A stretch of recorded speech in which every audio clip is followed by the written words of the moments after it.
All right, we have some breaking news for you this hour. President Donald Trump has commuted the sentence of George Santos. CBS News White House reporter Willie James Inman joins me now with this.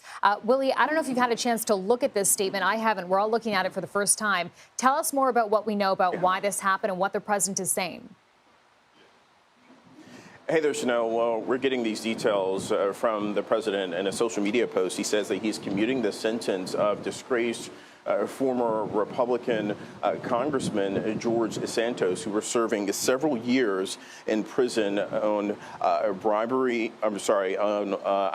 theft and wire fraud charges. And the president, in this lengthy post, is saying that there were other people who are certainly were disgraced people in society, comparing him to one particular individual, Senator Richard Blumenthal, to be exact, in this lengthy post. But he goes on to say that his sentence should be commuted. Now, we don't know much more than that.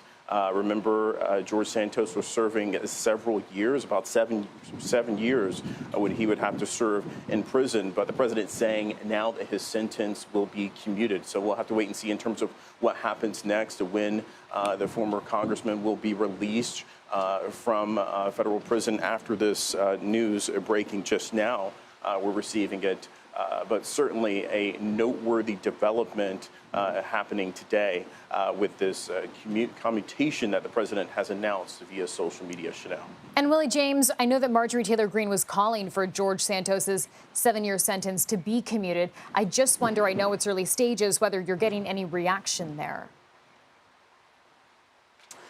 Yeah, well, certainly the former congressman does have his allies in Congress. When all of this came about, there were certainly individuals that tried to distance themselves from George Santos. But in this post, the president specifically says that he's not only commuting his sentence, but he said that he was a somewhat rogue person, but that there were other rogues throughout the country.